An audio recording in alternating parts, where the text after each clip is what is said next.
ওকে, আজকে ভিডিওতে আমরা মূলত দেখব কিভাবে বাল্ক ইমেজ রিসাইজ করা যায়। তার মানে how to resize bulk image, সেটা যে কোনোভাবে রিসাইজ করার চেষ্টা করব।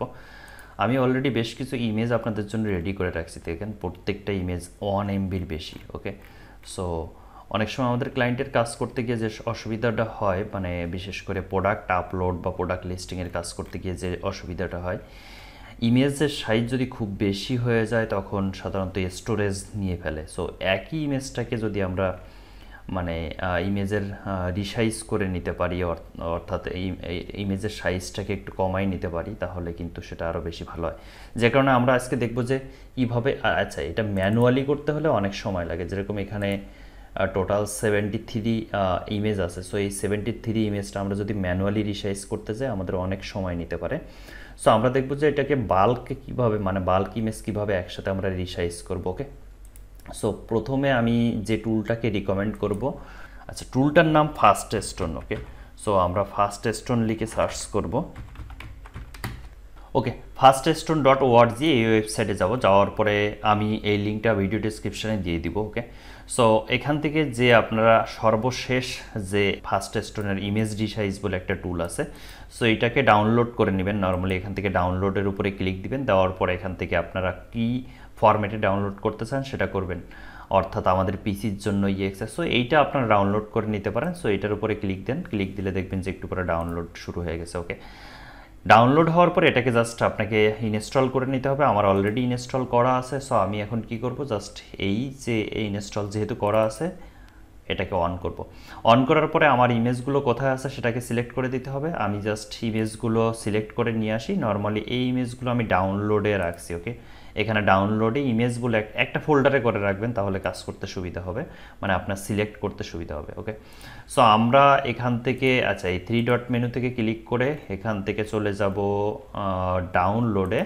সো ডাউনলোডে যাওয়ার পরে ইমেজ বলে একটা আমি ফোল্ডার করে রাখছিলাম। সো ইমেজ ফোল্ডারে চলে যাব। এই দেখেন ইমেজ। সো ইমেজের উপরে ক্লিক দিয়ে আমি ওকে করে দিব। ওকের উপরে ক্লিক দিলে দেখেন এই যে সব ইমেজগুলো চলে আসছে। সো এই ইমেজগুলো আপনি এখন একসাথে কিভাবে এই ইম্পোর্ট করে নেবেন, কিভাবে জাস্ট মানে একটার উপরে ক্লিক দিয়ে Ctrl+A দিবেন, তাহলে সবগুলো সিলেক্ট হয়ে যাবে। এরপরে অ্যাড অল অথবা অ্যাডের উপরে ক্লিক দিতে পারেন। ওকে, অ্যাডের উপরে ক্লিক দিলেও নর্মালি যেহেতু অল সিলেক্ট করা আমার এখানে অ্যাড হয়ে যাবে। সো এইখান থেকে আমরা ইমেজগুলো রিসাইজ করব কি করে সেটা একটু দেখে নিব, এবং কয়টা ফরম্যাটে রিসাইজ করতে পারবো সেটা দেখে নিব। প্রথমে এখান থেকে দেখবো যে আউটপুট। ওকে, আউটপুটটা কোন ফরম্যাটে হবে। সো আমাকে এখানে বলে দিতে হবে জেপিজি যা বা কোন পিএনজি পিডিএফ কোন ফরম্যাটে রাখবো। নর্মালি আমরা যেহেতু জেপিজি ফরম্যাটে রাখতে লাইক করব। ওকে, সো এর পাশাপাশি আমরা কোন ব্রাউজারে সেভ করব সেটাওকে বলে দিতে পারবো, যে আমার এখানে এসে সেভ হয়ে যাবে। সাপোজ আমি আমার ডেস্কটপের উপরে আউটপুট বলে একটা ফোল্ডার ক্রিয়েট করি, জাস্ট আউটপুট লিখে ফোল্ডারটা ক্রিয়েট করলাম, এই ফোল্ডারে আমি সেভ করব। ওকে, সো আমি সেটাকে সিলেক্ট করে দেবো ব্রাউজার থেকে, এখান থেকে চলে যাব ডেস্কটপের উপরে। সো ডেস্কটপের উপরে ক্লিক দিলাম। সো এরপরে আমাকে আউটপুটটাকে সিলেক্ট করে ওকে করে দিতে হবে, তাহলে আমার ইমেজগুলো আউটপুট সিলেক্ট হবে ডেস্কটপের উপরে। ওকে, সো এখানে সেটিংসে যে আমরা কি কি রিসাইজ করে নিতে পারি দেখি আউটপুটটাকে। সো সেটিংসের উপরে ক্লিক দিব, দেওয়ার পরে আমার ইমেজ কোয়ালিটি নর্মালি 100% যদি রাখেন তাহলে যে সমস্যাটা হবে ওই সেম মানে সাইজটা চলে আসবে এখানে, যেরকম 1.8 MB। সো এই সেম ফরম্যাটে মানে সেম সাইজে চলে আসবে। সো আপনারা এখান থেকে সাইজটা মানে কোয়ালিটিটা কমাই দিতে পারেন। ওকে, সো কোয়ালিটিটা কম করে আপনার ক্লায়েন্টের সুবিধার্থে যে কোনো কিছু করে দিতে পারেন, তাহলে ইমেজের সাইজটা কমে যাবে। সো এইটা দেখলাম আমরা ইমেজের সাইজ কিভাবে কমাবো। সো আমরা এখানে 60% করে দিলাম, তাহলে সব থেকে বেশি সুবিধা হয়। সো 60 দিয়ে দিলাম। ওকে, সরি, ইয়েস 60। সো দিয়ে জাস্ট ওকের উপরে ক্লিক দিলাম। এখন আমরা ক্রপও করে নিতে পারি বা অন্যান্য অ্যাডভান্স লেভেলের কিছু কাজ করতে পারি, যেরকম অ্যাডভান্স অপশানের উপরে ক্লিক দিলাম, দেওয়ার পরে এখান থেকে দেখেন রিসাইজ বলে একটা টুল আছে, রেশিও বলে, ক্রপটা আপনি কোনটা করতে চান সেটা সব কিছু এখান থেকে করে নিতে পারেন, ওয়াটারমার্ক অ্যাড করা ইত্যাদি ইত্যাদি।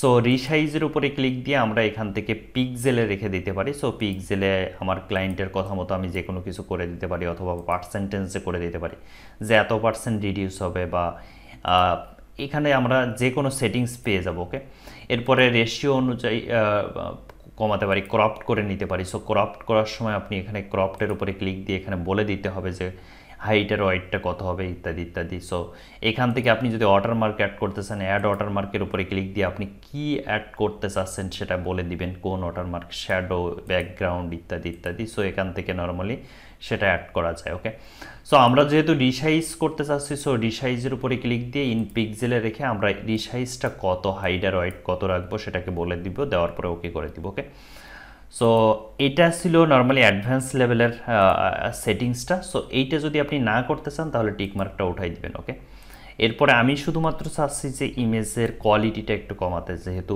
এখানে 1 MB বা 1 MBর বেশি আছে।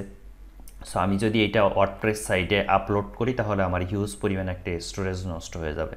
সো আমি চাচ্ছি এই মানে ইমেজের কোয়ালিটিটা কমাতে, মানে ইমেজের সাইজটা কম হয়ে যাবে। ওকে, সো ওকের উপরে ক্লিক দিলাম, দেওয়ার পরে জাস্ট কনভার্টের উপরে ক্লিক দিবেন। ওকে, কনভার্টের উপরে ক্লিক দিলে দেখেন জাস্ট কত পার্সেন্ট কমপ্লিট, একটু পরে শেষ হয়ে যাবে।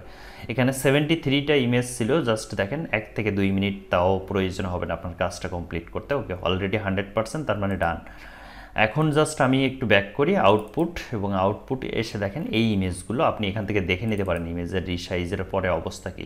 যেরকম এই ইমেজটার এখন সাইজ দেখেন 58.2 KB। এই 58.2 KB এটা কিন্তু পূর্ববর্তী মানে ইম্পোর্টের সময় কত ছিল, প্রায় 5 MBর মতো ছিল। ওকে, সো অলরেডি বুঝতে পারছেন যে মানে রিসাইজ হওয়ার পরে কত কম হয়ে গেছে। যদিও এই ইমেজটা এটা না, সরি, এই ইমেজটা সেম না।